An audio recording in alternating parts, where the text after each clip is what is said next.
Before the pyramids, before the first stones of recorded history were set, there existed a language carved into clay by hands that shaped the first cities. The Sumerians of ancient Mesopotamia wrote not on paper or parchment, but on tablets that would survive floods, wars, and the collapse of empires. When archaeologists first unearthed these fragments in the 19th century, they found something unexpected, not simple records of grain and trade, but stories of creation, of beings descending from the heavens, and of humanity's purpose, as something other than what we have been taught. Among these tablets are texts that describe gods who walked among men, who mixed their essence with the clay of earth, and who left before their work was complete. Some scholars call these myths poetic attempts by early people to explain their world. Others see something different, a record deliberately preserved, a message carved into the oldest writing known to man, waiting to be read not as legend, but as memory. Tonight, we examine those tablets, the words they contain, and the question they pose: what if the story of where we came from was never lost, only mistranslated? This is What If Humanity's Origin was written in Sumerian tablets.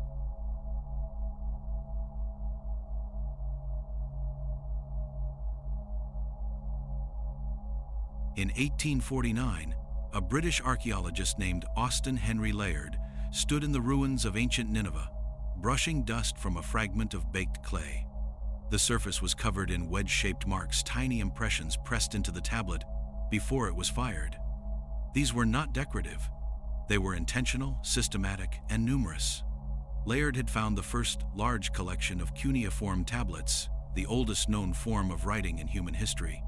Over the next decades, more than 30,000 tablets would be recovered from the region between the Tigris and Euphrates rivers, a land the Greeks called Mesopotamia, the place between the rivers. Among those fragments were the voices of a civilization older than Egypt, older than the great dynasties of China, a people who called themselves the Sumerians. The Sumerian language had no known relatives. It did not descend from any other tongue recorded by historians. It simply appeared, fully formed, around 3,400 BCE, already sophisticated enough to record complex legal codes, astronomical observations, and epic poetry. When scholars first attempted to translate cuneiform in the 1850 seconds, they faced a script with over 600 distinct symbols, many of which changed meaning depending on context. The work required decades of cross-referencing with later Akkadian and Babylonian texts, which had borrowed Sumerian words and occasionally provided bilingual inscriptions. By 1900, the basic grammar was understood. By 1930, entire libraries had been translated. What they revealed was not what anyone expected. The tablets did not only record taxes, treaties, and temple inventories. They told stories, long, detailed narratives about the creation of the world, the separation of heaven and earth, and the making of humankind. In one text, known as the Eridu Genesis, the gods deliberate over the need for workers to tend the earth. In another, called the Atrahasis, humanity is formed from clay mixed with the blood of a slain god. The precision was unsettling. These were not vague allegories. The texts named specific gods, described their relationships, and outlined the sequence of events with the clarity of a report. The tone was not reverential or mystical, it was procedural, as if recounting something that had happened and needed to be remembered. One of the earliest tablets to be translated in full was part of the Sumerian king list, discovered in 1906 by Hermann Hilprecht at the ancient city of Nippur. The tablet listed the rulers of Sumer in chronological order, beginning with the phrase, "After the kingship descended from heaven." The kingship was in Eredug.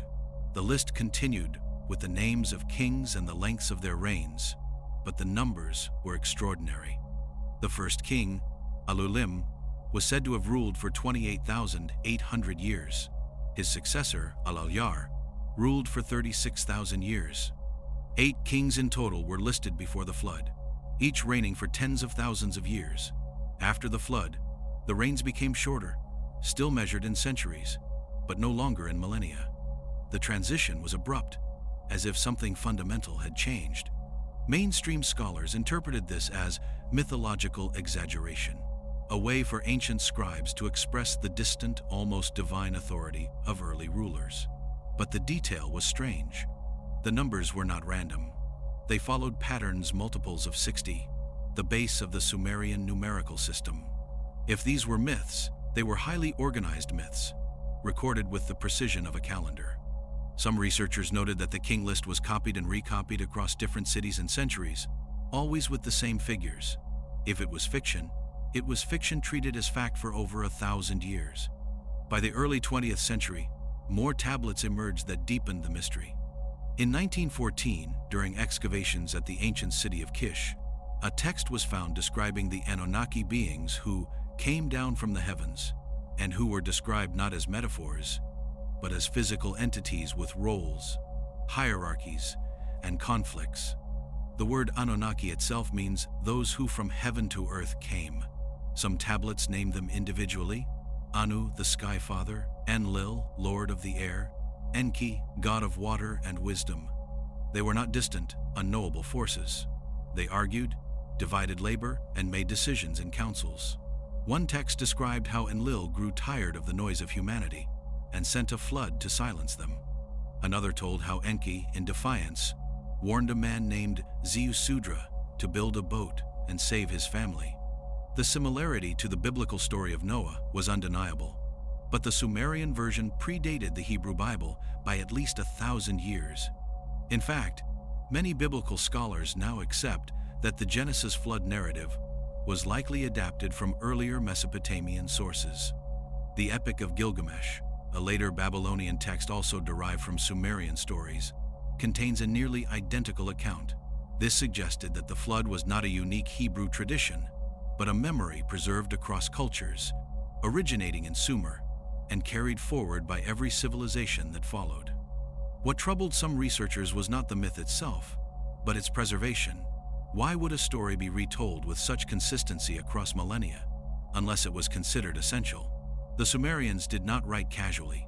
Clay tablets were labor-intensive to produce. Each one had to be shaped, inscribed while wet, and fired in a kiln.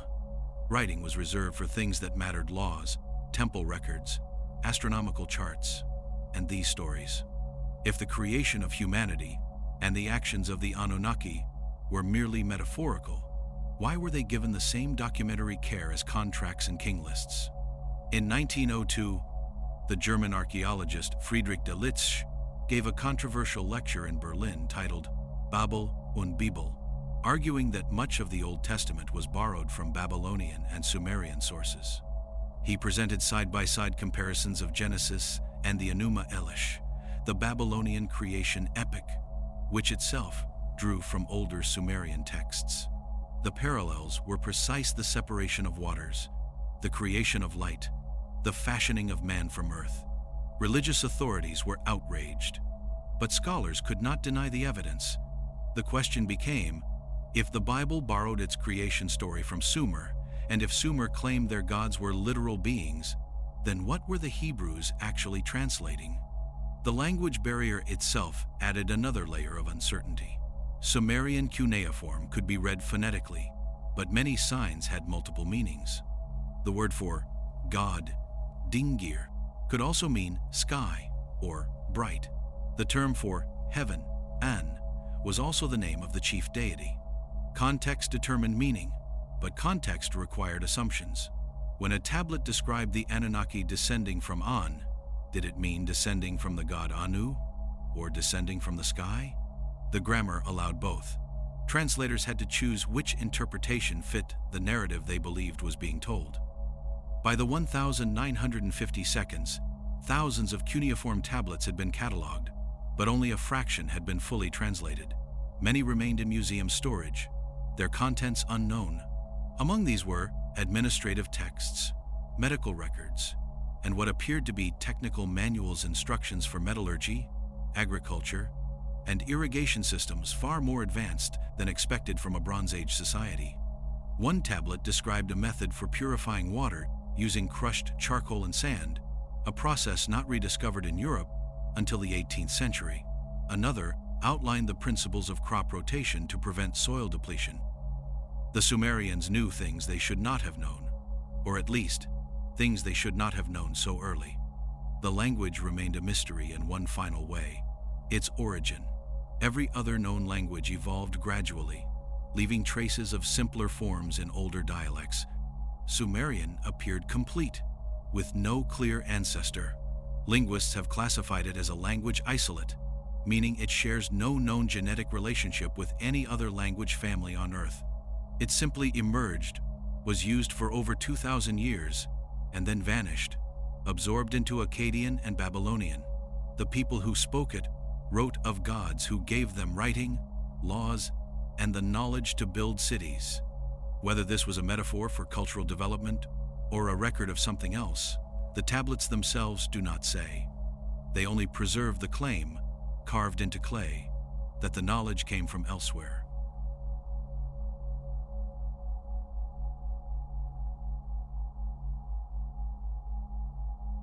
The oldest known piece of writing in human history is not a poem or a prayer.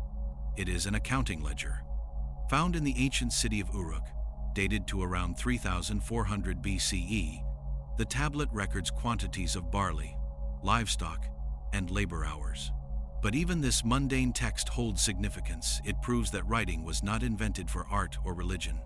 It was invented for control, for keeping track of resources in a society that had grown too complex to remember everything. The Sumerians did not write to tell stories. They wrote because they had to.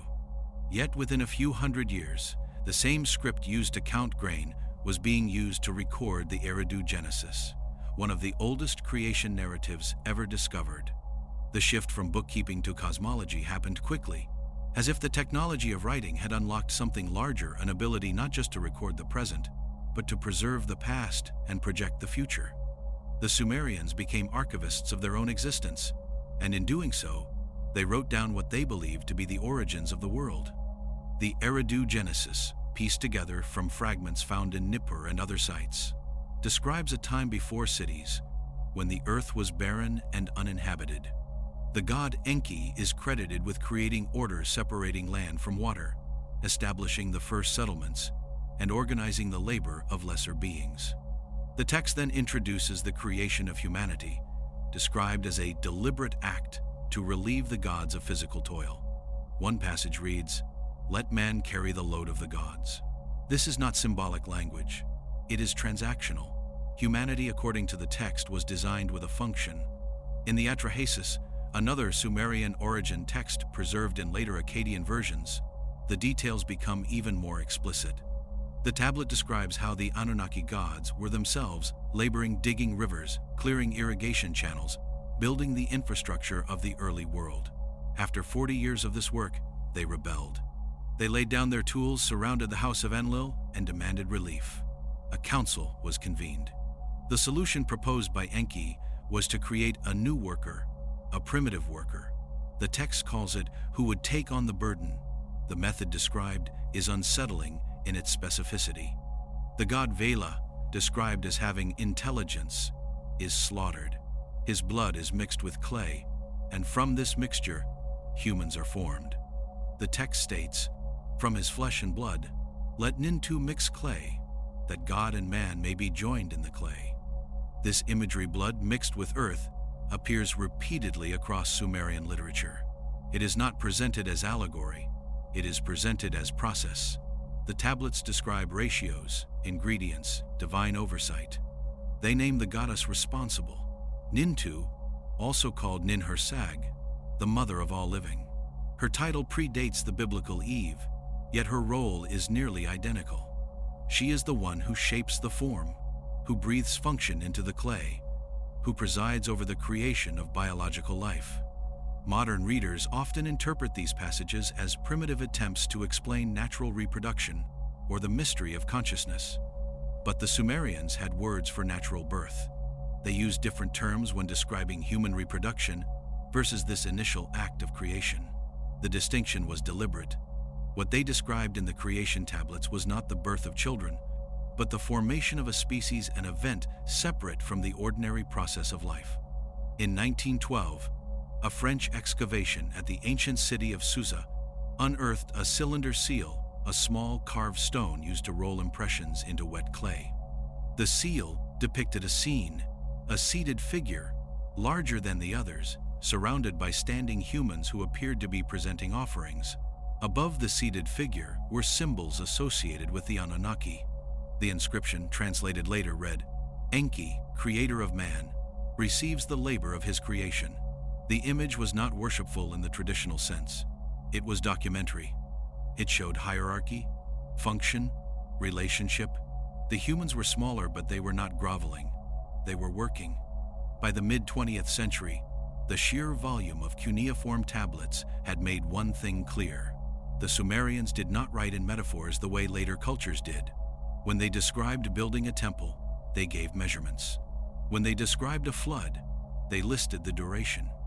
When they described the creation of humanity, they named the participants, described the materials, and outlined the reason.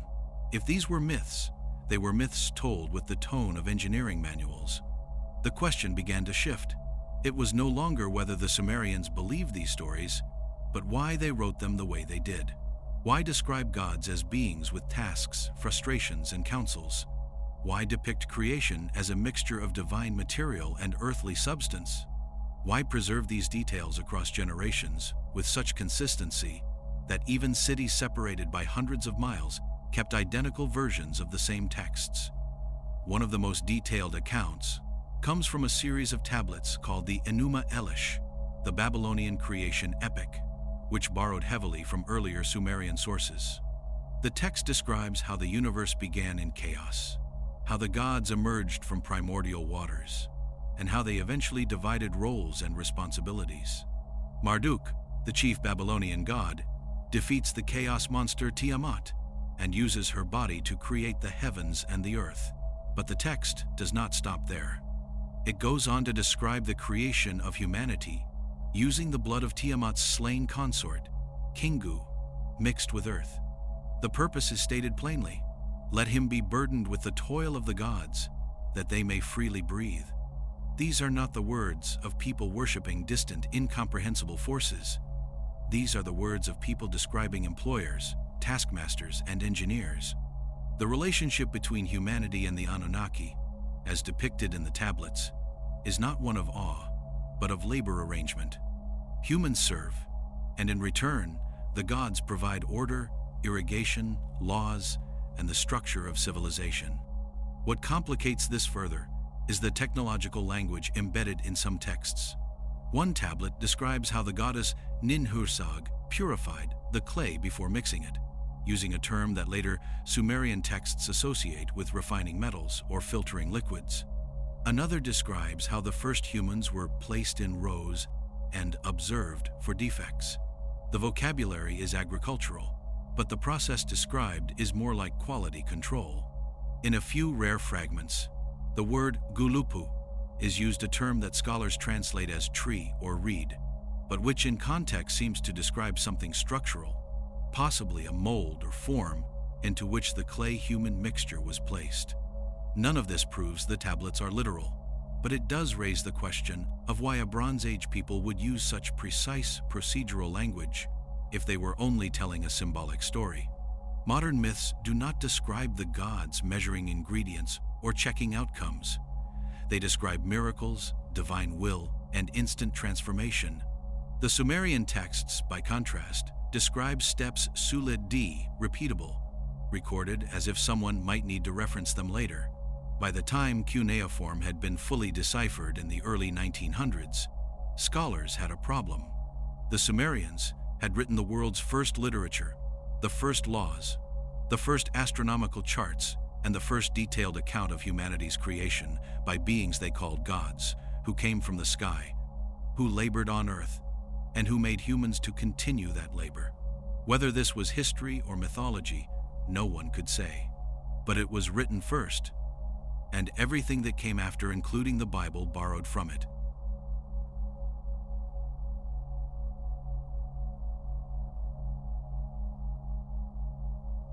Among the most enigmatic documents recovered from ancient Sumer is a single clay tablet known as the Weld-Blundell Prism, housed today in the Ashmolean Museum in Oxford. It was discovered in 1923 by archaeologist Stephen Langdon during an excavation at the site of ancient Larsa. The prism is a four-sided column of baked clay, inscribed with the names of Sumerian kings in vertical columns. At the top, in careful cuneiform script, it states, "After the kingship descended from heaven, the kingship was in Eridug." What follows is a chronological list of rulers, divided into two distinct eras, those who reigned before the flood and those who reigned after it. The division is not casual, it is explicit. The text marks a boundary in history, separating a time that was different from everything that came later. Before the flood, 8 kings are named, ruling from 5 cities: Eridu, Badtibera, Larak, Sippar, and Shurupak. The combined length of their reigns totals 241,200 years. The first king, Alulim of Eridu, ruled for 28,800 years. The second, Alalhar, ruled for 36,000 years. The pattern continues, each reign measured not in decades or even centuries, but in tens of thousands of years. Then comes the line: the flood swept over. After this event, the reigns shortened dramatically. Post-flood kings ruled for 1,200 years, then 600, then eventually down to lifespans that approach what we might consider human: 126 years, 90 years, 30 years. The transition is stark, as if something fundamental about existence itself had changed. Mainstream archaeology interprets the king list as a blend of myth and history, suggesting that the pre-flood rulers represent legendary or symbolic figures, while the post-flood names correspond to actual historical kings who can be cross-referenced with other records. This is a reasonable conclusion. Archaeological evidence confirms that several of the later kings, such as Gilgamesh of Uruk, were real people who ruled real cities around 2600 BCE. Their reigns, temples, and inscriptions have been found, but the pre-flood section remains unverifiable. No physical evidence ties Al-Ulam or Al-Aljar to archaeological sites. They exist only in the text. Yet the Sumerian king list was not treated as fiction by those who wrote it. It was copied and recopied for over 1,000 years, appearing in multiple versions across different cities. Each copy lists the same names, the same reign lengths, the same cities. The consistency is deliberate. If this were mythology, one might expect variation, embellishment, or regional differences. Instead, the king list reads like an official record, something preserved, because it was believed to be accurate. What complicates the interpretation further is that the list does not treat the pre-flood kings as gods. They are called kings, not deities. They are mortal rulers, placed in cities, given reign lengths, and listed in sequence, just like their post-flood successors. The text does not say they were immortal or divine. It simply states how long they ruled. The implication is that these were human or human-like figures who lived under conditions so different that their lifespans were measured on a scale modern biology cannot explain. This has led to 2 broad schools of thought. The first, held by most academic scholars, is that the numbers are symbolic. Perhaps they represent generations or dynasties or cycles of kingship rather than individual reigns. The second, more controversial view, is that the numbers reflect an actual memory of a different epoch, a time when human biology, environmental conditions, or some other factor allowed for lifespans far beyond what is considered possible today. Proponents of this view point to similar traditions in other cultures. The biblical patriarchs, who lived for hundreds of years before the flood, and much shorter lives afterward. The Hindu Vedas, which describe yugas, or ages, when lifespans were vastly extended. And the Egyptian king lists, which also record impossibly long reigns in the earliest periods. The Hebrew Bible in particular mirrors the structure of the king list almost exactly. Genesis 5 lists 10 patriarchs from Adam to Noah, each with lifespans ranging from 365 years, Enoch, to 969 years, Methuselah. After the flood, in Genesis 11, the lifespans drop sharply. Shem lives 600 years, but by the time of Abraham, lifespans are down to 175 years, and by Moses to 120. The pattern is identical to the Sumerian king list: long pre-flood lives, a catastrophic flood, and a sudden shortening of the human lifespan afterward. The parallels were noted as early as 1872, when George Smith of the British Museum deciphered a Babylonian tablet describing the flood. The story was nearly identical to the account in Genesis, but predated it by at least a millennium. Smith's discovery sent shockwaves through Victorian England. If the Bible's flood story was borrowed from Mesopotamia, what else had been borrowed?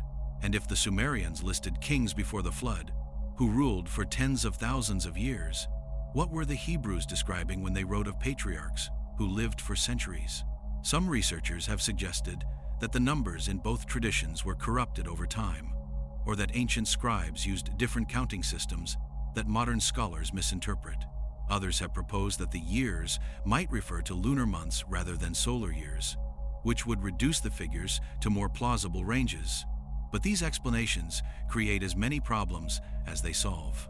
If the numbers were symbolic or corrupted, why did the Sumerians, Babylonians, Hebrews, and Egyptians all independently use the same narrative structure? Long pre-flood lives, a flood, and then shortened lifespans? The flood itself is described in multiple Sumerian texts with remarkable consistency. The Eridu Genesis, the Atrahasis, and the later Epic of Gilgamesh all tell the same story. The gods, led by Enlil, decide to destroy humanity with a great deluge. Enki, the god of wisdom and water, defies this decision and warns a human named Ziusudra in Sumerian, Atrahasis in Akkadian, or Utnapishtim in Babylonian, to build a boat and save his family along with representatives of all living creatures. The boat is described in detail. Its dimensions, materials, and construction are listed with precision. After the flood, the survivor offers sacrifices, and the gods, smelling the offerings, realize they need humanity to continue. A new covenant is made, and kingship is restored, but under different terms. The question of whether this flood was a historical event has occupied researchers for over a century. Geologists have found evidence of catastrophic flooding in Mesopotamia around 2900 BCE, corresponding roughly to the period between the legendary pre-flood kings and the historically verified post-flood rulers. Sediment layers indicate that several Sumerian cities were submerged simultaneously, with evidence of sudden deep water deposition. This was not a river overflow. It was a massive inundation that covered the entire southern plain. But a regional flood, however catastrophic, would not explain the global distribution of flood myths. Over 200 cultures around the world have stories of a great deluge that destroyed an earlier age of humanity. The details vary, but the structure is the same: a warning, a survivor, a boat, a new beginning. Some scholars argue this reflects a universal human experience with local flooding, magnified over generations into myth.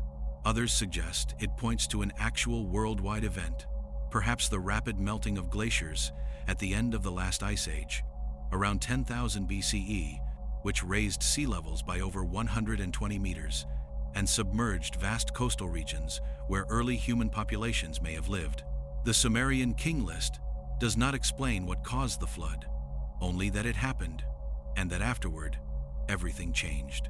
The kings who came after ruled for lifespans that steadily declined, eventually reaching what we might recognize as natural human limits. The text treats this shift as a fact, not a mystery. It does not ask why. It simply records the transition, as if documenting a known decline from an earlier, different state of existence. One of the most intriguing aspects of the king list is its final line, which appears in some versions. These are the kings after the flood. The phrasing implies continuity. The flood did not end civilization, it interrupted it. Kingship resumed. Cities were rebuilt. The same institutions, the same gods, the same hierarchies returned. But the people were different. They aged faster. They ruled for less time. Whatever had sustained the earlier kings, whether it was environment, biology, or something else, was gone. Modern biology offers no framework for understanding lifespans of 28,000 years, or even 900 years. The human body, as we know it, is subject to cellular degradation, DNA damage, and metabolic limits that cap lifespan well below 200 years, even in ideal conditions. Yet the king list insists these figures were real. It names them, places them in cities, gives them reigns, and integrates them seamlessly into a chronology that later becomes historically verifiable. Whether the pre-flood kings were human, something else, or symbolic representations of a lost epoch, the Sumerian king list stands as one of history's most persistent enigmas. It was written in the world's oldest script, preserved for millennia, and treated by ancient scribes as a document of record. It divides time into two ages, separated by a flood, with a clear before and after, and it suggests, in its cold, bureaucratic way, that there was once a time when the rules of life were different, a time when kings ruled not for decades, but for eons, before the waters rose and swept it all away.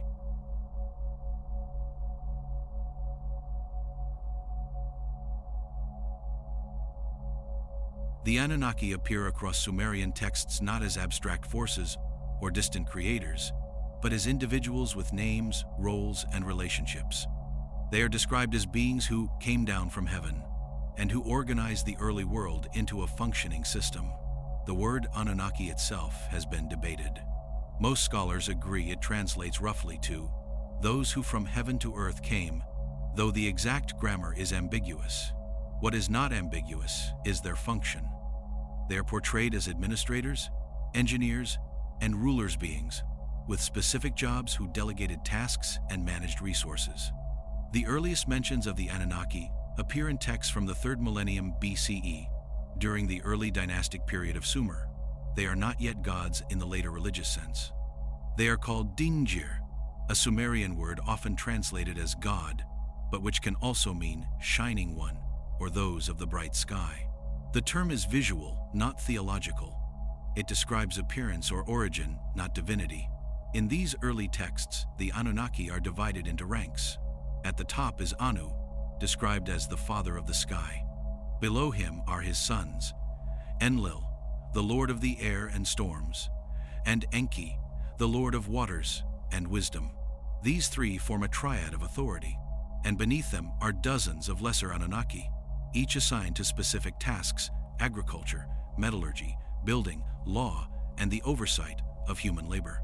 One of the most detailed descriptions comes from a tablet known as the Descent of Inanna, discovered in Nippur, and dated to around 2400 BCE.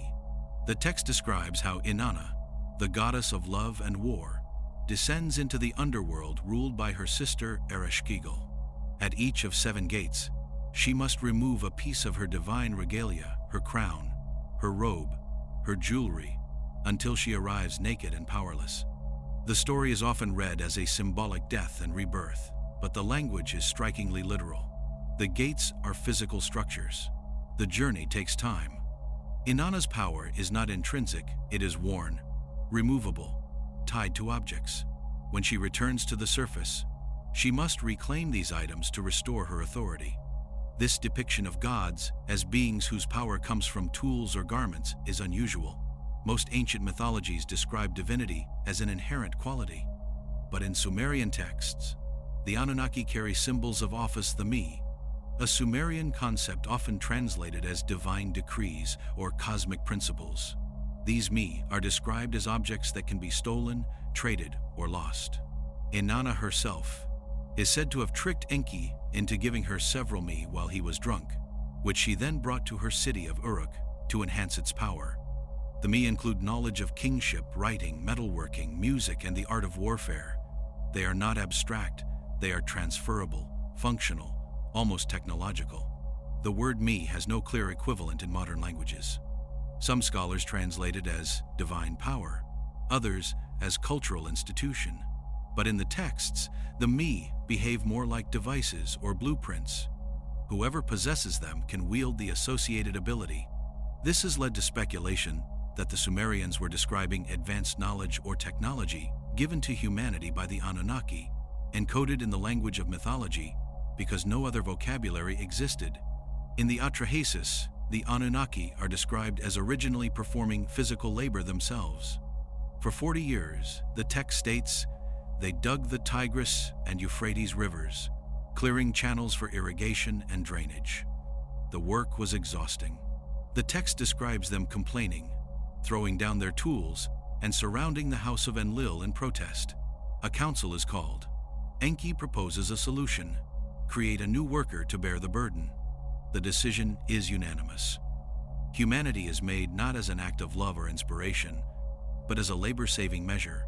This portrayal of gods as workers who grow tired, who rebel, who need relief, is almost unique in world mythology. Other creation myths describe gods who speak worlds into existence, who create from will alone. The Sumerian version is procedural. It describes effort, exhaustion, negotiation, and delegation. The Anunnaki are managers, not magicians. One of the most frequently cited tablets is a fragment known as the Debate Between Cattle and Grain, which describes how the Anunnaki created these resources for humanity's benefit. The text states, "In those days, in the creation chamber of the gods, cattle and grain were fashioned." The phrase creation chamber is unusual. It implies a location, a workspace. The gods did not create spontaneously, they worked in a specific place, using specific methods. The text does not elaborate on what those methods were, but the language is consistent with other Sumerian descriptions of divine activity: deliberate, localized, procedural. The relationship between the Anunnaki and humanity is depicted as hierarchical, but not distant. In many texts, humans serve the gods directly, building temples, providing food offerings, maintaining irrigation systems. But the gods also instruct humans. They give laws, teach agriculture, establish kingship. The relationship is reciprocal, even if unequal. Humans depend on the gods for order and knowledge. The gods depend on humans for labor and sustenance. This mutualism is central to Sumerian religion and society. Temples were not just places of worship. They were economic centers, storehouses, administrative hubs. The god was the landowner. The priests were the managers. The people were the workers. The entire system reflected the cosmic model described in the creation tablets. By the time of the Akkadian Empire, around 2300 BCE, the Anunnaki had become more formalized into a pantheon. Texts from this period list 50 primary Anunnaki, divided between those of the sky and those of the underworld. The roles were specific. Shamash was the god of justice and the sun. Nana governed the moon. Ishtar, the Akkadian name for Inanna, ruled love and war. Each had a city, a temple, a jurisdiction. They were not omnipresent, they resided in places. They could be absent or present. They traveled. In the Epic of Gilgamesh, the gods convene in councils to decide the fate of humanity, and at one point, they are described as going away to a distant place, leaving humanity to fend for itself. This idea that the gods could leave is repeated across several texts. In one fragment, Enki is described as departing to the Abzu, a term that refers both to the underground waters and to a specific location, possibly his temple in the city of Eridu. In another, Enlil withdraws to the mountain, which may refer to a physical retreat or a symbolic departure. These are not the actions of omnipresent, omnipotent deities. These are the actions of beings who occupy space, who have locations, who can be here or elsewhere. One of the most controversial aspects of the Anunnaki mythology is the claim, made by some modern interpreters, that they were not gods at all, but extraterrestrial beings.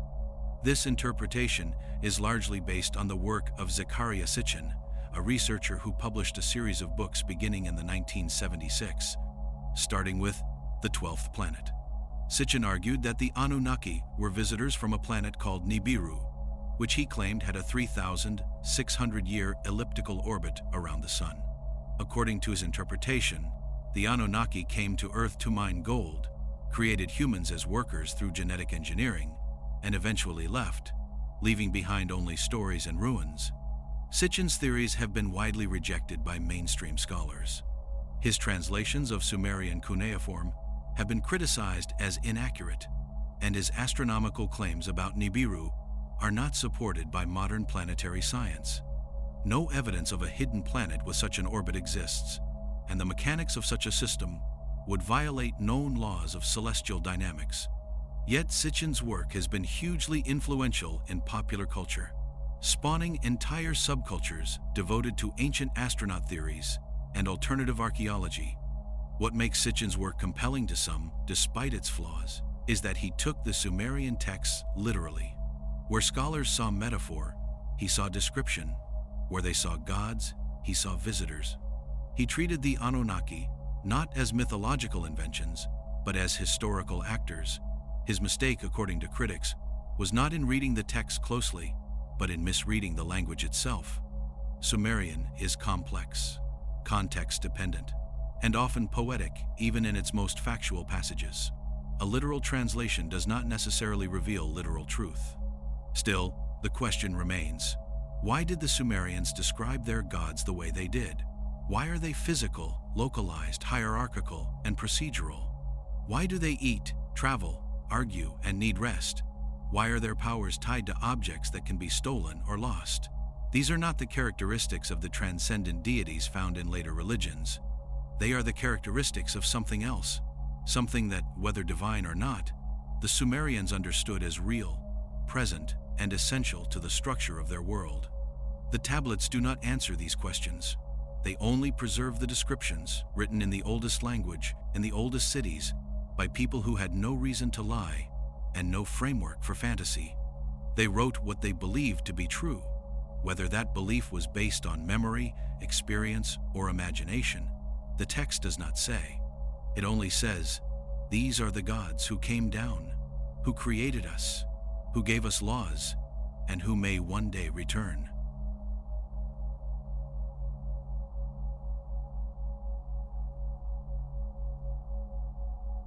Among the most complete accounts of human creation in Sumerian literature is the Enuma Elish, a Babylonian text dating to around 1200 BCE, but based on earlier Sumerian sources.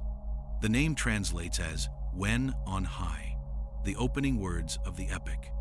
The tablet describes the creation of the universe in stages, beginning with primordial chaos, progressing through the emergence of the gods, and culminating in the formation of humanity.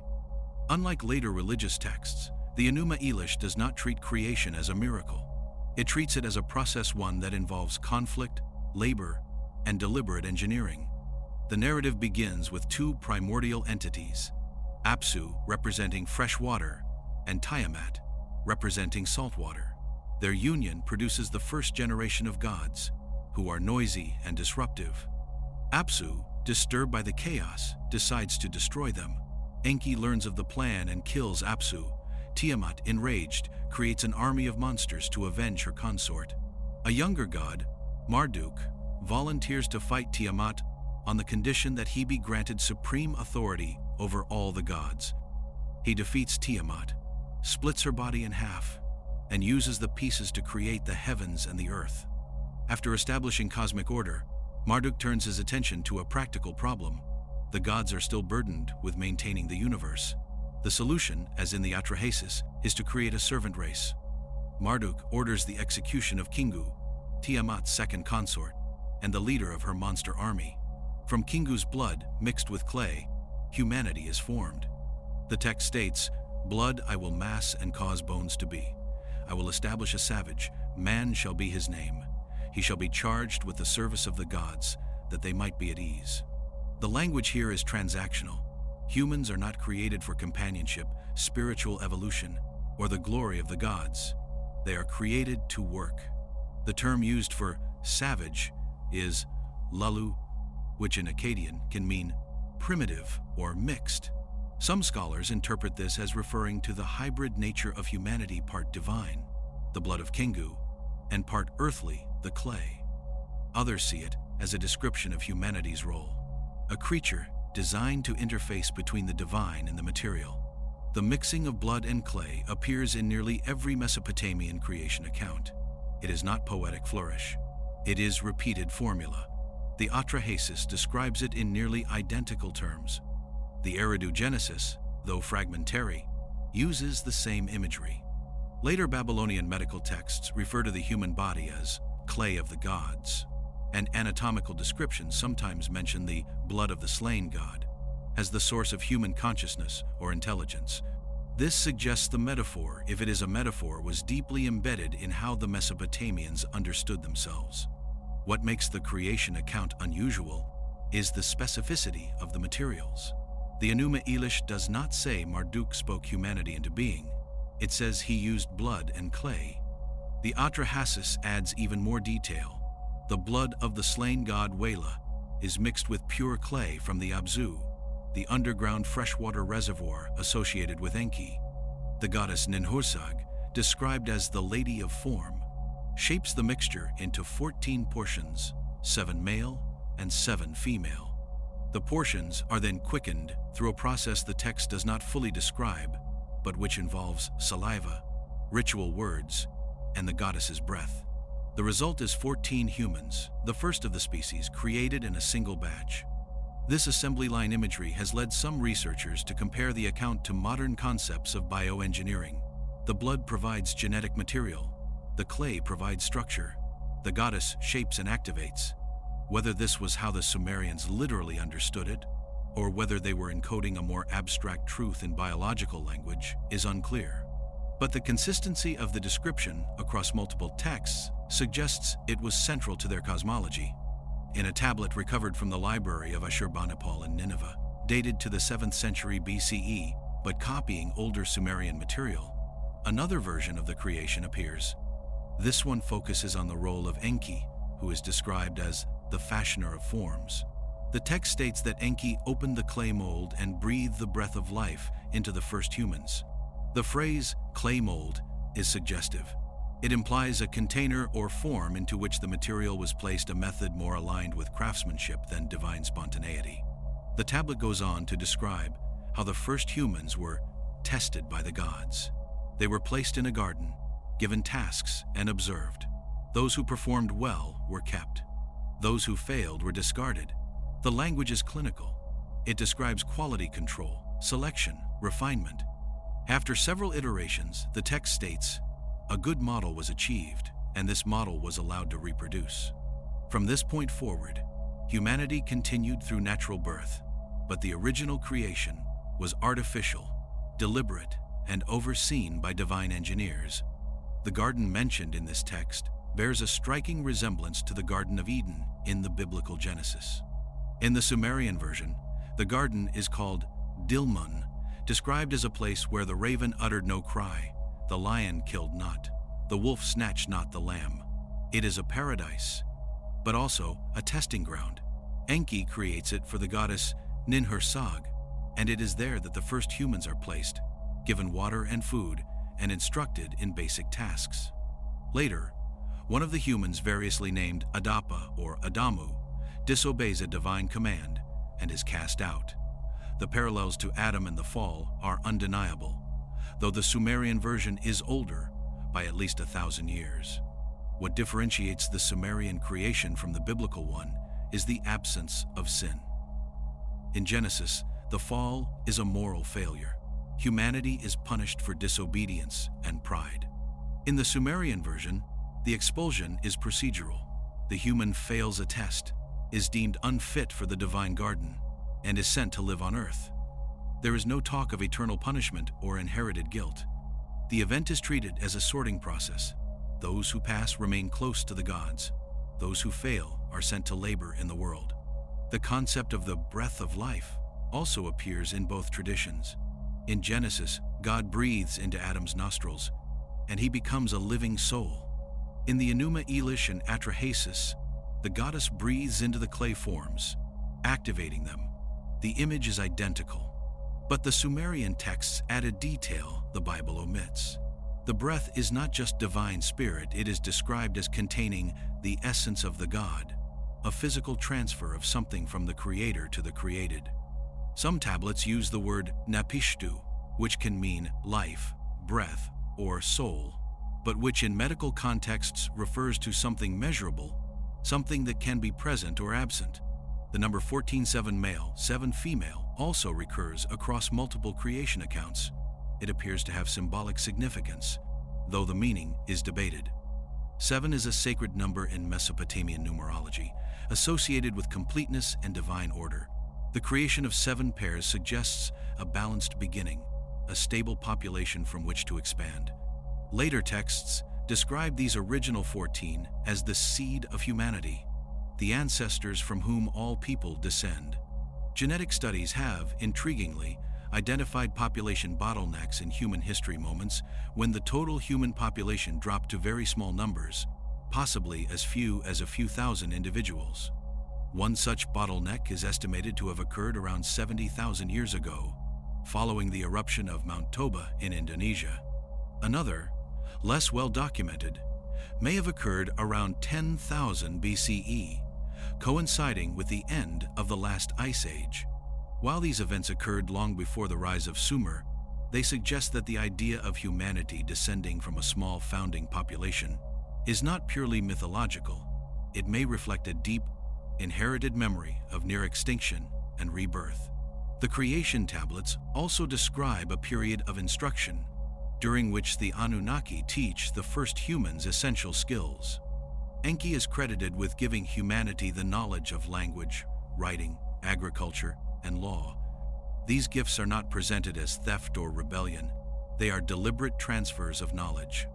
In the Adapa myth, one of the oldest Sumerian tales, the human Adapa is brought before Anu, the sky god, and offered the bread of life and water of life, which would grant him immortality. Enki, however, warns Adapa not to accept the food, fearing it might be poisoned. Adapa obeys and loses the chance for eternal life. The story explains why humans are mortal, but it also reveals a tension among the gods. Some wish to elevate humanity, while others wish to keep them limited. This tension runs through much of Sumerian literature. The gods need humans to work, but they fear humans becoming too powerful. They give knowledge, but withhold immortality. They create a species in their image, but deny them full equality. The dynamic is complex, fraught with ambivalence, and utterly unlike the unconditional benevolence found in later monotheistic traditions. By the end of the Enuma Elish, humanity is established. The gods retire to their temples, satisfied that the burden of maintaining the world has been transferred. Marduk is hailed as king of the gods, and his city, Babylon, becomes the center of the cosmos. The creation is complete. But the text ends with a warning, inscribed by the scribes who copied it. Let the wise teach the wise, for the fool may not understand. The knowledge contained in the tablets, it seems, was not meant for everyone. It was meant for those who could grasp its deeper meaning, whether that meaning was theological, historical, or something else entirely.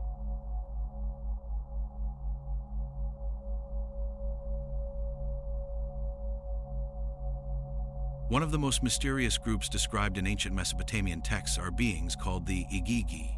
They are mentioned alongside the Anunnaki, but their role is distinct. While the Anunnaki are often depicted as lords and administrators, the Igigi are described as workers and laborers who carried out the physical tasks assigned by the higher gods.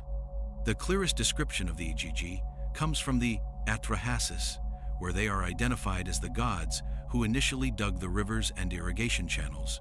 For 40 years, the text states, the Igigi toiled without rest, excavating the Tigris and Euphrates. The work was exhausting. Eventually, they revolted, throwing down their tools and refusing to continue. It is this rebellion that prompts the creation of humanity. The Igigi are freed from labor, and humans take their place.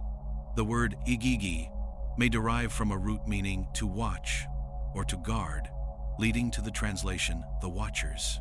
This has sparked comparisons to the biblical Watchers described in the quote, Book of Enoch, a Jewish apocalyptic text written around the 3rd century BCE. In Enoch, the Watchers are angels who descend to earth, take human wives, and teach forbidden knowledge to humanity. Their offspring, the Nephilim, are described as giants who brought violence and corruption to the world, prompting God to send the flood. The parallels are striking. Both traditions describe heavenly beings descending to earth, interacting with humans, and ultimately being removed. Both link these beings to the time before the flood, and both suggest that their presence altered the course of human history in ways that required divine intervention to correct. In the Sumerian version, the Igigi are separated from humanity after the flood. Post-flood texts rarely mention them. One fragment, discovered at Nippur and dated to around 2000 BCE, describes a council where Enlil decrees that the Igigi must return to the heavens and no longer walk among men. The reason given is that their presence caused disorder and confusion of the bloodlines. The idea of divine human hybrids appears in Greek mythology, Hindu tradition, and nearly every ancient culture. But the Sumerian version treats these unions as a problem, one that required separation and a cataclysmic reset in the form of the flood.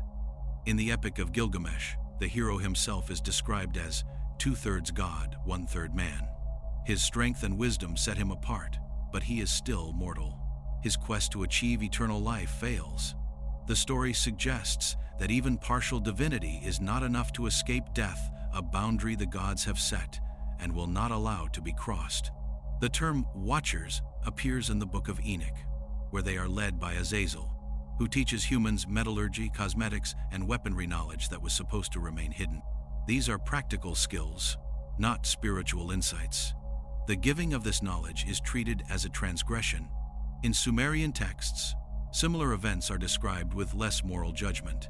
Enki teaches humanity writing, law, and agriculture. These are gifts, not thefts, but they are also transfers of power. Each gift increases human autonomy, reducing dependence on the gods. After the flood, new rules were established. The Igigi are no longer mentioned. The Anunnaki become more distant, communicating through priests and omens rather than direct appearance. Kingship is re-established, but the kings are mortal. The age of direct divine presence is over. What remains unresolved is the question of who the Igigi were. Were they a lower caste of divine beings? Or were they something else, visitors who served a temporary role and then departed? The texts only record that the Igigi were here, that they worked, that they left, and that their absence marked a shift in the relationship between heaven and earth.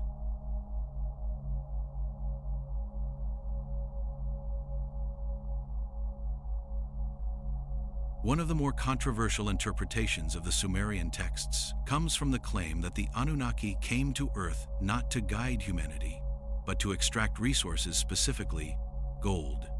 This theory gained widespread attention through the work of Zecharia Sitchin, who argued that the Anunnaki were extraterrestrial beings from a distant planet who needed gold to repair their atmosphere.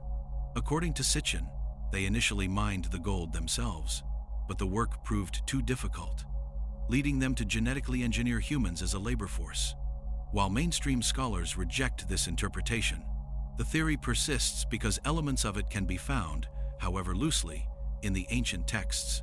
The idea begins with a passage in the Atrahasis, where the Igigi gods are described as laboring in the mines before their rebellion. The Akkadian term used is Ersetu, which can mean land, earth, or underworld, but in context seems to refer to excavation or digging. The text states that the Igigi carried the soil in baskets and dug the watercourses, but another fragment mentions that they brought up the shining stone from the depths. The identity of this shining stone is debated. Some scholars interpret it as lapis lazuli, a blue stone prized in Mesopotamia. Others suggest it could refer to copper, tin, or other metals. A small number of researchers, following Sitchin, argue it means gold. Gold held immense importance in Sumerian culture. It was used not only for jewelry and decoration, but also in religious contexts. Statues of gods were often gilded. Temple walls were inlaid with gold leaf. Offerings to the gods frequently included gold objects. In the Epic of Gilgamesh, the hero commissions a golden statue of his friend Enkidu, and the gods themselves are described as having skin like gold, or faces of burnished gold. Whether this is literal or metaphorical is unclear, but gold is consistently associated with the divine. Archaeologically, evidence of ancient mining in the Near East is well documented. Copper mines in the Sinai Peninsula date back to at least 3000 BCE. Gold mines in Nubia, to the south of Egypt, were active even earlier. The Sumerians themselves did not have significant local sources of gold, which means they had to import it through long-distance trade networks. The effort required to acquire gold suggests it was highly valued, though whether for practical, symbolic, or religious reasons is not specified in the texts. Sitchin's claim that gold was needed to repair an alien atmosphere has no basis in the Sumerian tablets. No text describes the Anunnaki using gold for atmospheric purposes, nor is there any mention of environmental damage or planetary engineering. The theory appears to be an extrapolation based on modern scientific concepts, applied retroactively to ancient myths. However, what the texts do describe is that the gods valued gold, that they required it in large quantities, and that they assigned humans to gather it. One tablet from the city of Lagash, dated to around 2400 BCE, contains an administrative record listing the output of a labor team assigned to bring the bright metal from the deep places. The record notes the number of workers, the amount extracted, and the destination, a temple dedicated to the goddess Ninhursag. Another reference appears in a hymn to the god Enki, found at Eridu. The text praises Enki as the one who opened the veins of the earth and brought forth the treasures hidden in stone. The language is geological. It describes extraction, discovery, access to resources that were previously unreachable. Interestingly, some Sumerian cylinder seals depict scenes of figures working in what appear to be mines or tunnels. One seal, currently in the Louvre, shows a row of workers carrying baskets on their heads, overseen by a larger figure holding a staff. The workers are depicted as smaller, hunched, and numerous, while the overseer is tall, upright, and distinct. Above the scene are symbols associated with the Anunnaki. The question of why the gods would need humans to mine for them has been addressed in various ways by different scholars. The traditional interpretation is that the mining is metaphorical. It represents the hard labor of agriculture, irrigation, and construction that built Sumerian civilization. The shining stone is not literal gold, but the wealth and prosperity that comes from organized human effort. This is a reasonable reading, consistent with the overall tone of Sumerian religion. But there are passages that resist purely symbolic interpretation. In one text, Enki is described as descending into the Abzu and bringing back stones of light that are placed in the foundations of temples. These stones are said to have special properties. They glow in darkness, they protect against evil spirits, and they enhance the power of rituals. Modern archaeology has found that the Sumerians did have advanced knowledge of metallurgy. They smelted copper and tin to create bronze. They refined silver and gold to high purity, techniques that required controlled heat and chemical processes. Some of this knowledge, according to the myths, was given by the gods. Enki is credited with teaching metalworking. These are not vague blessings, they are specific technical skills. The Sumerian texts do not answer why gold was so important. They simply state that the gods desired certain materials, that humans were created to provide them, and that this arrangement formed the basis of early civilization. Whether the materials were literal metals, agricultural surplus, or something more abstract, the structure remains the same. Humanity was made to serve, and in serving, to build the world as we know it. The mining colony theory, in its most literal form, is almost certainly wrong, but the questions it raises about labor, resources, and the origins of human industry are worth considering. The Sumerians did not mine gold for themselves alone. They mined it for the temples, for the gods, for reasons they considered essential to the cosmic order.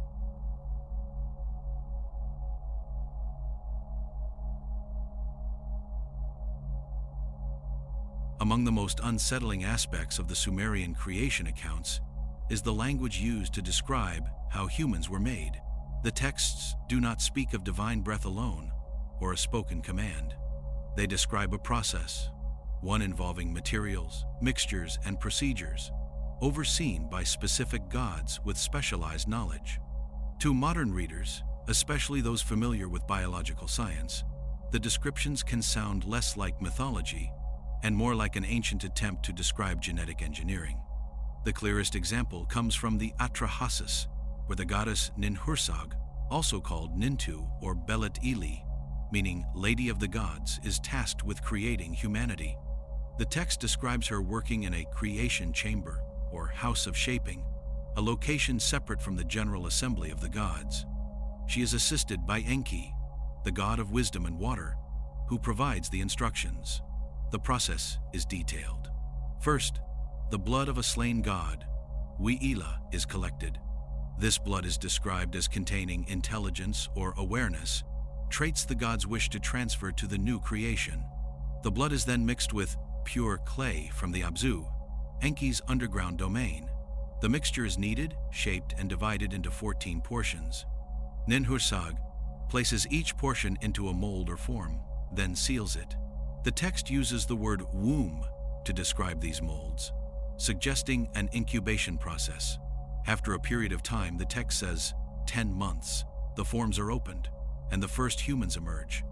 What is striking is the procedural tone. The goddess does not create spontaneously. She follows instructions. She uses specific materials in specific quantities. She incubates, monitors, and finally delivers the finished creation.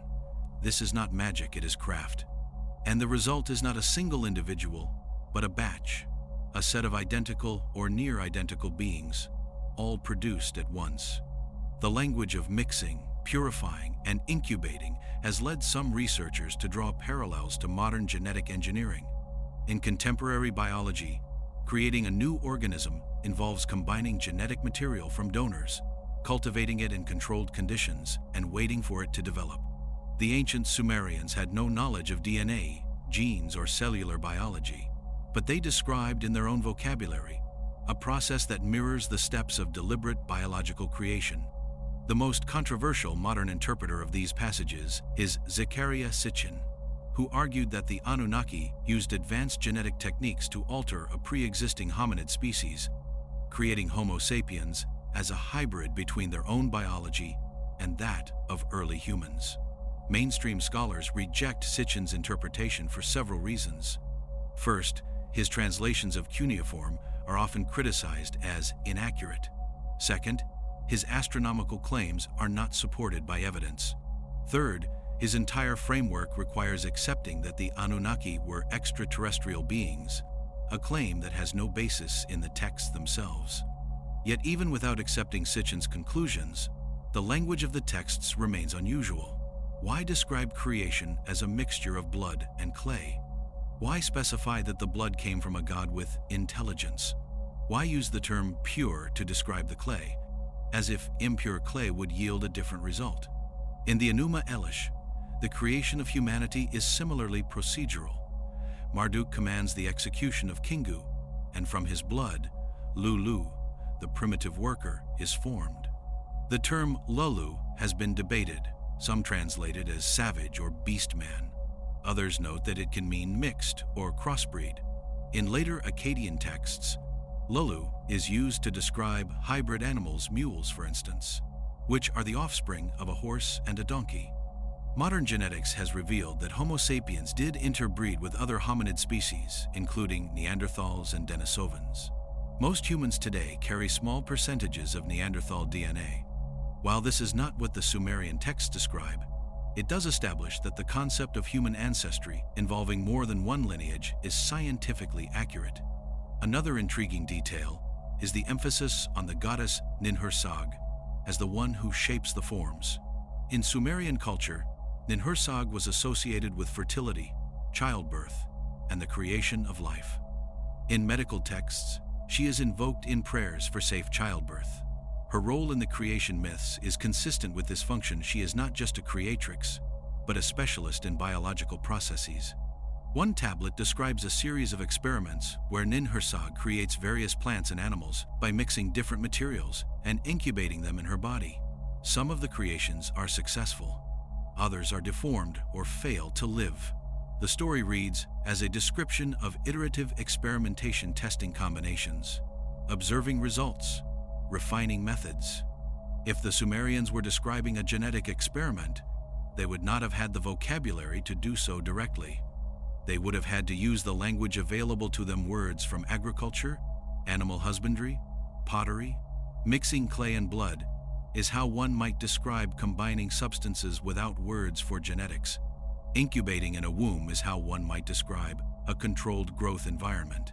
Purifying materials is how one might describe selecting for specific traits. One passage in the Atrahasis describes how the first humans were imperfect. Some were sterile, others were weak. Ninhursag and Enki returned to the creation chamber multiple times, refining the design until a stable, reproducible model was achieved. Only then was humanity allowed to multiply. This iterative process is strikingly similar to selective breeding, or how modern genetic engineering proceeds through trial, error, and optimization. Whether the creation was literal or symbolic, The Sumerians preserved a memory of humanity's origins as something intentional, designed, and controlled. They did not see themselves as accidents of evolution or spontaneous products of nature.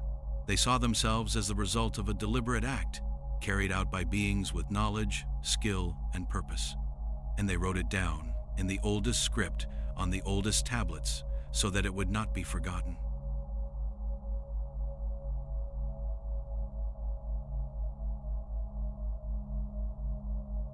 The flood appears in Sumerian literature not as divine punishment for sin, but as a response to overpopulation.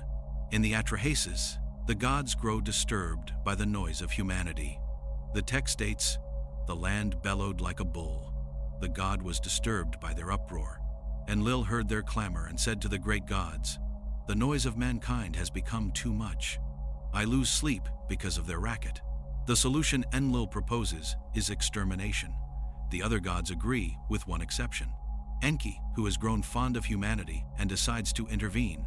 Enki visits a man named Atrahasis, described as exceedingly wise, and warns him of the coming deluge. He instructs Atrahasis to build a boat, to seal it with bitumen, and to bring aboard his family and representatives of all living creatures. The dimensions of the boat are given in cubits, the materials are specified, and the construction timeline is laid out. This is not a vision or a miracle, it is an engineering project. Atrahasis follows the instructions, completes the vessel, and boards it just as the rains begin. The flood lasts 7 days and 7 nights. The text describes water rising from below and falling from above, covering the mountains, drowning the earth. When it ends, Atrahasis releases a dove, then a swallow, then a raven. The raven does not return, indicating that dry land has appeared. Atrahasis disembarks, offers a sacrifice, and the gods, smelling the offering, gather around. Enlil is initially furious that a human has survived, but Enki argues that humanity should be preserved, though in a reduced and regulated state. A new covenant is established. Humans will be allowed to continue, but their numbers will be controlled through death, disease, and barrenness. This story, told in Sumer around 2000 BCE, predates the biblical account of Noah by at least 1,000 years. The parallels are exact. The warning, the boat, the animals, the flood, the birds, the sacrifice, the covenant. Genesis borrowed the structure wholesale, adding only a moral dimension. Noah is saved because he is righteous, not merely wise.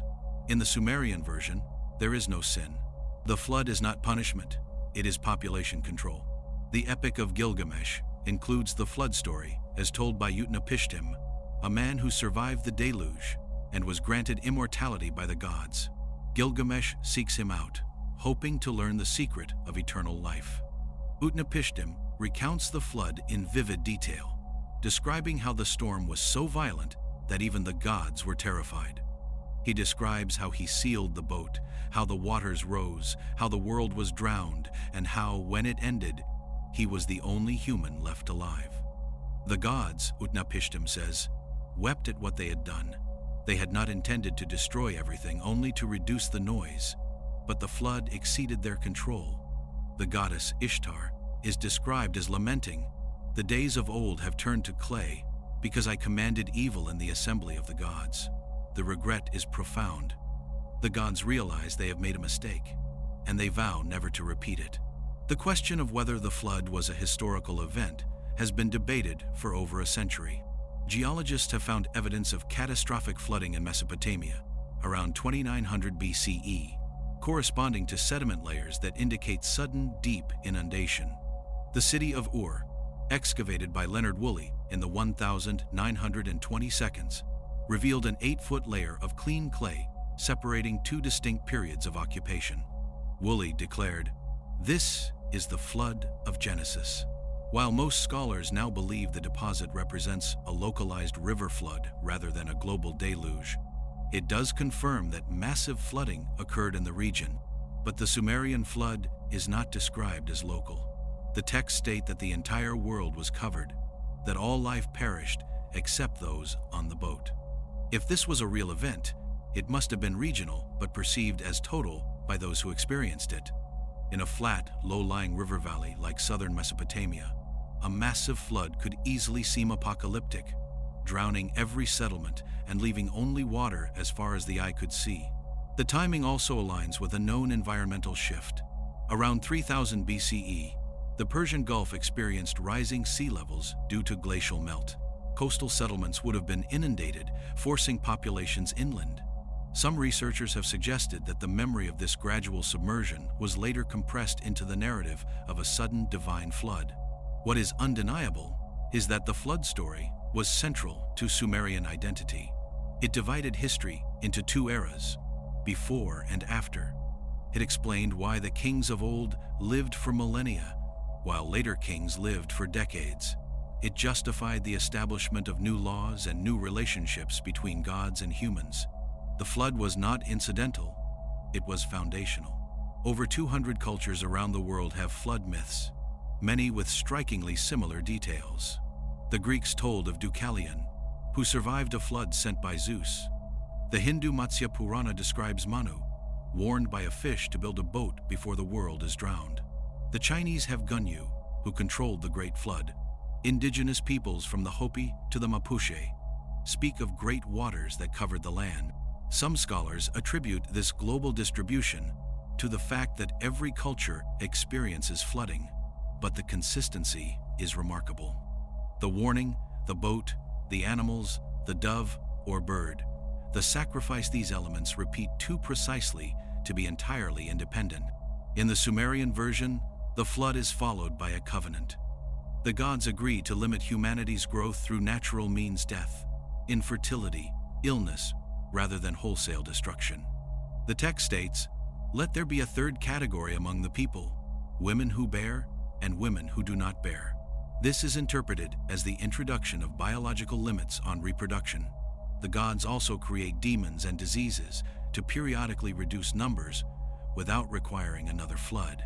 This post-flood covenant is echoed in Genesis, where God promises Noah, "Never again will I curse the ground because of man, nor will I destroy all living creatures as I have done." A rainbow is given as a sign of this promise. In the Sumerian version, there is no rainbow, but the covenant is just as binding. The flood, whether historical or mythological, serves a narrative function. It resets the world. It erases the antediluvian age, the time of the long-lived kings, the rebellious Igigi, the mingling of divine and human. After the flood, the world is smaller, more regulated, more clearly divided. The gods retreat, humans multiply, but within limits. The age of direct divine intervention is over, replaced by a system of mediated contact through priests and temples. The memory of the flood was preserved not just in myth, but in practice. Sumerian cities built walls against the rivers. They developed irrigation systems designed to prevent flooding. The fear of another flood shaped their architecture, their agriculture, and their religion. The past, whether real or imagined, dictated the structure of the present. In this way, the flood story is both history and instruction. It tells the Sumerians who they are, why they suffer, and how they must live. It explains death, disease, and hardship as necessary checks on human excess. And it preserves a memory possibly real, possibly symbolic of a time when the world ended and then began again.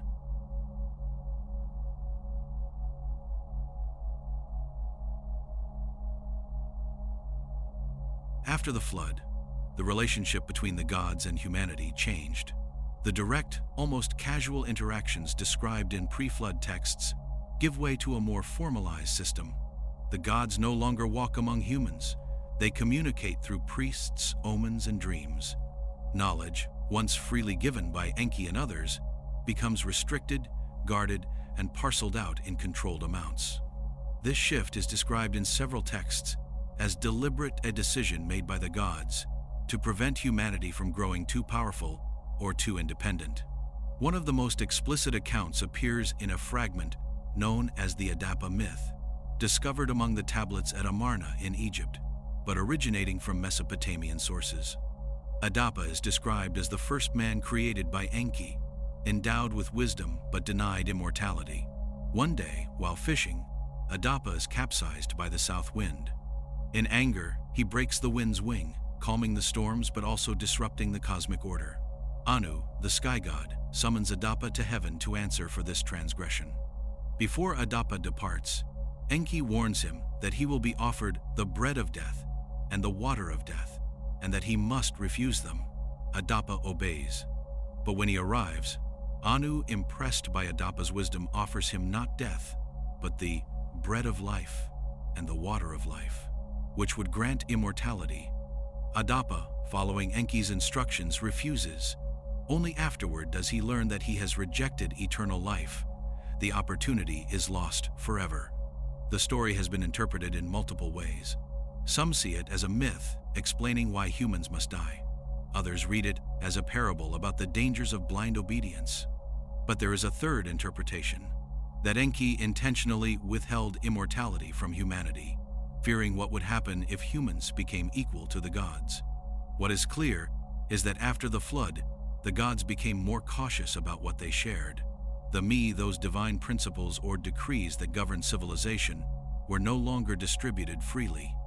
Instead, they were kept in Enki's temple in Eridu, under guard. Only priests with proper authorization could access them. This theme appears in the story of Inanna, stealing the me from Enki. According to the myth, Inanna visits Enki's temple and plies him with beer until he becomes intoxicated. In his drunkenness, he gives her over 100 me.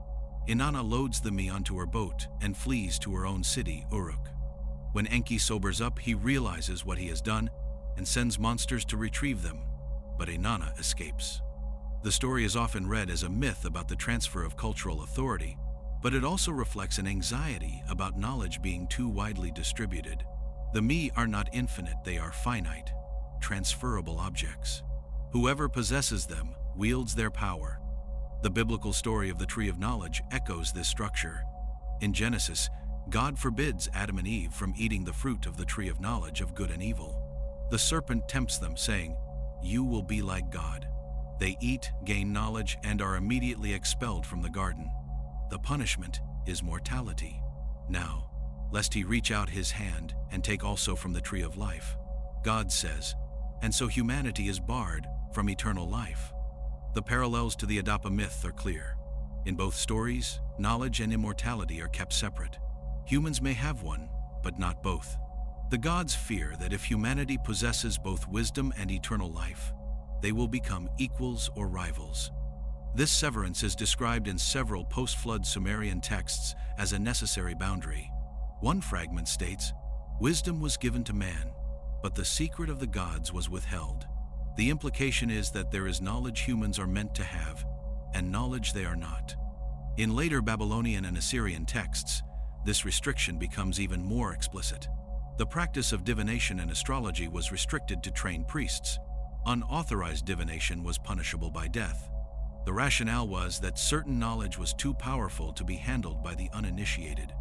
The same concern appears in the Book of Enoch, where the Watchers are condemned not for descending to earth, but for teaching forbidden knowledge. Azazel teaches men to make weapons. Others teach astrology and herbalism. These are practical skills, but they are presented as violations of divine order. The Sumerians, however, did not romanticize this control. They accepted it as part of the cosmic structure. Humans were created to serve, and the knowledge they received was enough to perform their function, but not enough to transcend it. Yet there are hints that some humans resisted this limitation. The figure of Gilgamesh seeks immortality, travels to the edges of the world, and confronts the gods directly. He fails, but his quest itself is an act of defiance, a refusal to accept the boundaries imposed on humanity. The severing of knowledge after the flood was not absolute. Over time, humans learned more, built more, and understood more. But they did so slowly, through effort and trial. The age of direct instruction was over. The gods no longer taught. Instead, humans had to discover, invent, and record on their own. Writing became essential because it allowed knowledge to persist beyond a single generation. In this way, the Sumerian tablets themselves become an act of resistance. By writing down their history, their laws, and their myths, the Sumerians preserved what might otherwise have been lost. They created a permanent record, one that even the gods could not erase.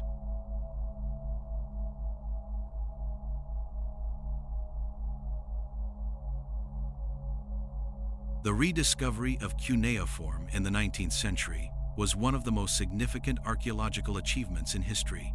For over 2,000 years, the script had been unreadable. The tablets lay buried until European explorers began unearthing them. The first breakthrough came in 1835, when Henry Rawlinson began copying the Behistun inscription, a trilingual text carved by Persian king Darius I. Rawlinson deciphered the Old Persian first, then used that knowledge to unlock Akkadian. By the 1850 seconds, scholars could read Babylonian and Assyrian tablets. Sumerian remained a mystery for decades longer. The solution came through painstaking comparison. Sumerian words appeared in Akkadian tablets with explanations. By cross-referencing hundreds of bilingual texts, linguists slowly reconstructed Sumerian grammar. By 1900, the basic structure was understood. By 1930, entire epics had been translated. The first major publication came from Samuel Noah Kramer, who spent decades translating tablets. His 1956 book, History Begins at Sumer, introduced the public to the oldest literature on Earth. Kramer's translation showed the Sumerians had invented not only writing but also the first schools, legal codes, and recorded proverbs. Kramer was careful in his translations.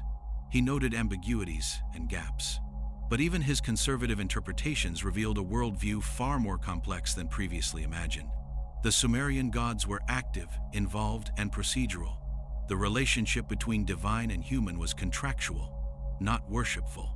In the 1970 seconds, Zecharia Sitchin published The 12th Planet, arguing that the Sumerian texts were historical records of extraterrestrial contact. Sitchin claimed the word Anunnaki meant those who from heaven came down, and that references to celestial boats describe spacecraft. Academic scholars rejected Sitchin's interpretations. His translations were criticized as selective and inaccurate. Sumerian grammar is complex, and many words have multiple meanings. Sitchin consistently chose the most sensational translation, ignoring more plausible alternatives. His claim about a planet called Nibiru was based on a misreading of astronomical texts that actually referred to Jupiter. Yet Sitchin's work gained a massive following. His book sold millions of copies. The appeal was clear. He offered a literal reading of texts that mainstream scholars dismissed as myth. He treated the Sumerians as reliable witnesses. The problem with Sitchin's work is not that he took the text seriously, it's that he misunderstood the language.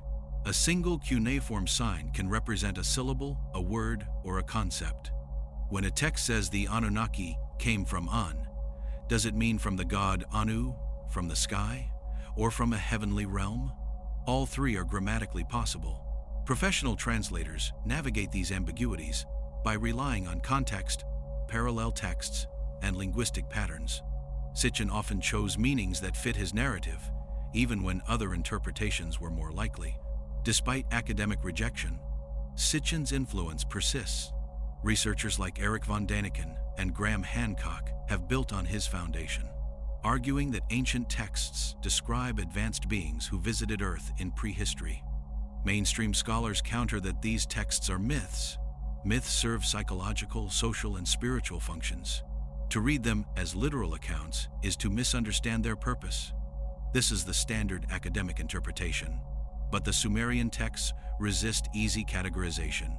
They are too detailed, too procedural, too consistent. Consider the Sumerian king list. If it were purely mythological, why include precise reign lengths? Why list cities, succession, and total years? Why would later historical kings be listed in the same format as pre-flood kings? Or consider the flood story. The dimensions of the boat, the materials used, the number of days, all are specific and repeated across sources. If this were merely symbolic, why include engineering details? The truth is probably somewhere between extremes.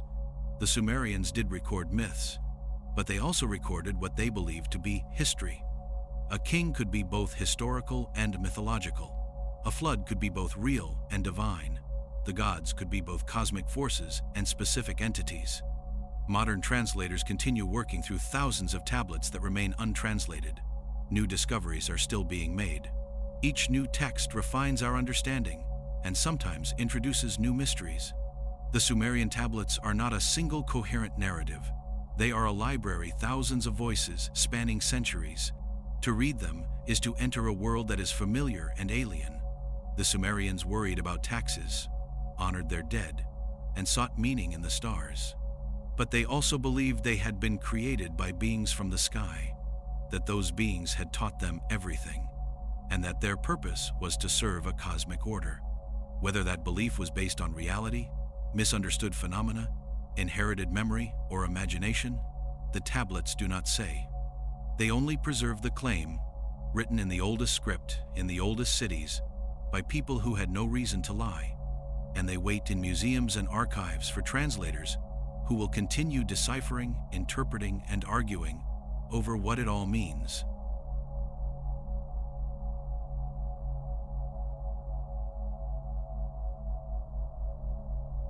At the heart of the Sumerian tablets lies a question that has never been fully answered.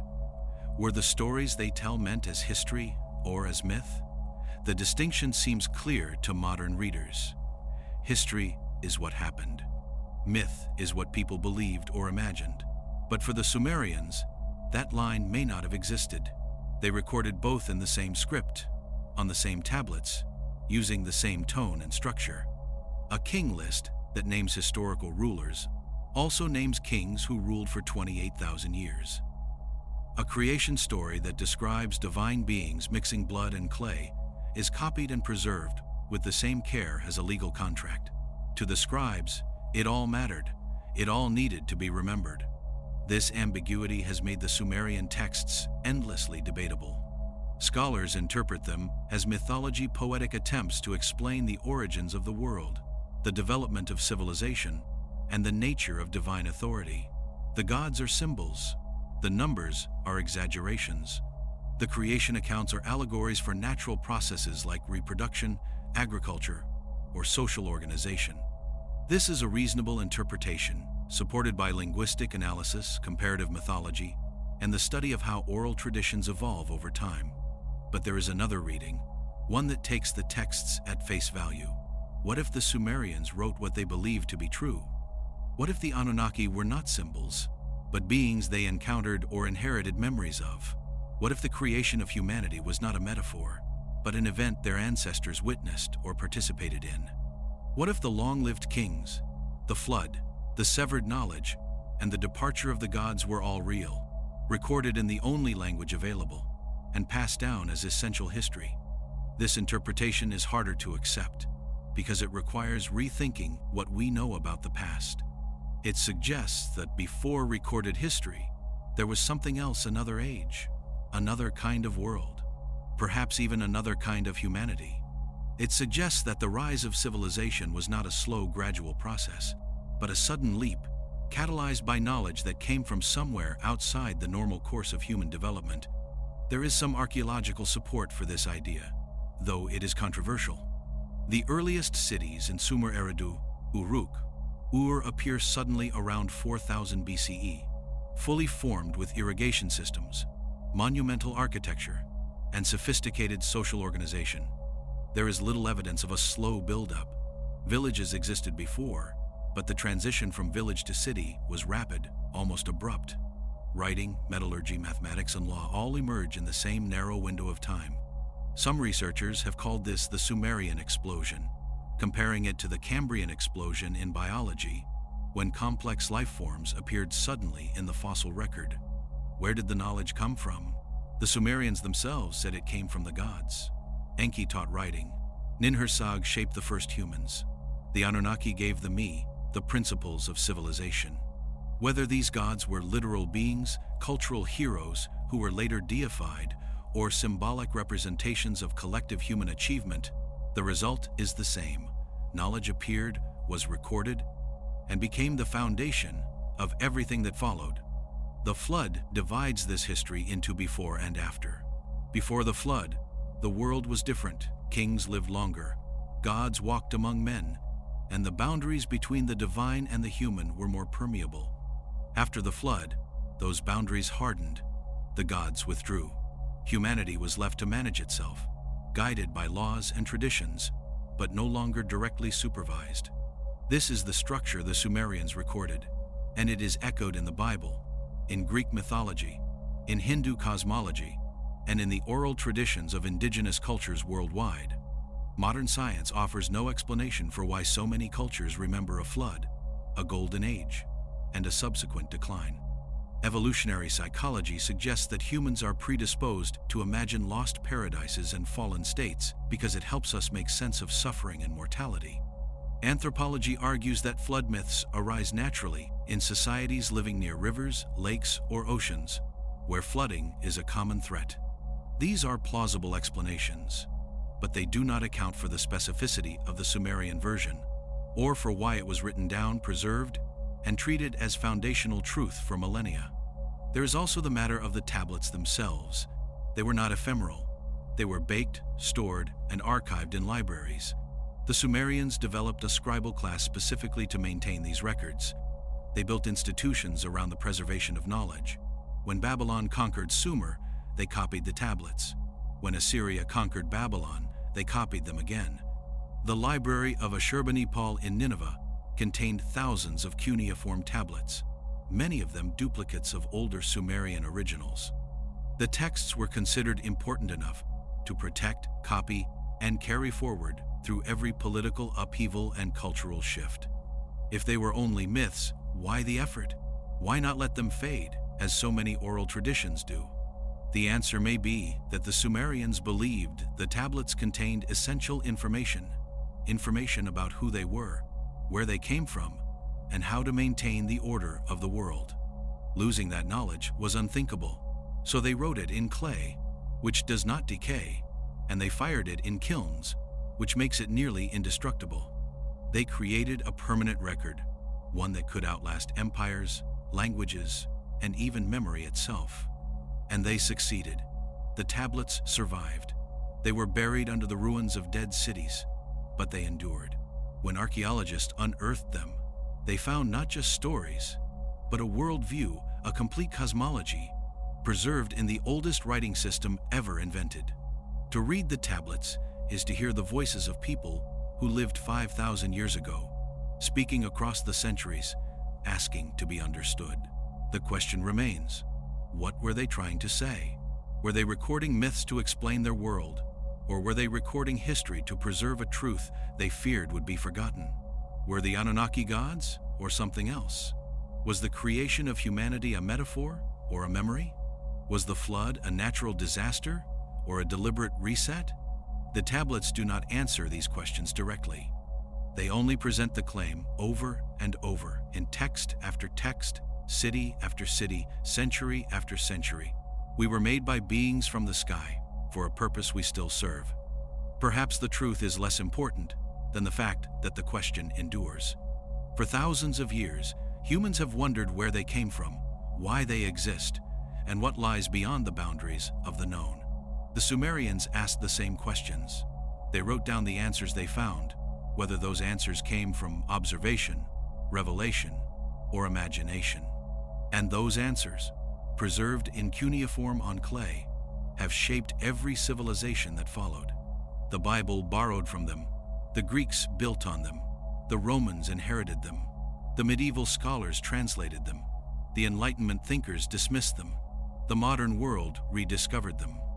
And now, in the 21st century, as we unlock the human genome, search for life on other planets, and contemplate our own origins with tools the Sumerians could never have imagined, we find ourselves asking the same question they asked: are we alone, or did someone make us? The Sumerian tablets do not prove that humanity was created by extraterrestrial beings. They do not prove that the Anunnaki were real, or that the flood was a global event, or that ancient kings lived for tens of thousands of years. But they do prove that the oldest civilization on Earth believed these things were true, and they wrote them down in the oldest script, on the most durable medium, so that we, their distant descendants, would one day read them and wonder. And perhaps that is enough. Perhaps the question itself is the legacy, not the answer, but the act of asking. The Sumerians looked at the world, saw complexity and order, and concluded that someone must have designed it. They recorded that conclusion in clay. And now, 5,000 years later, we hold those tablets, decipher those signs, and ask ourselves, were they wrong, or did they know something we have forgotten? The question remains open. The tablets remain silent, waiting for the next generation of translators, archaeologists, and thinkers to read them again, with fresh eyes and new tools. And somewhere, buried under the sands of Iraq, or archived in a museum basement, there may be more tablets, more stories, more evidence waiting to be unearthed. The Sumerians wrote in clay, and clay endures. So does the question. And perhaps in the end, that is what they intended, not to give us the answer, but to make sure we never stopped asking.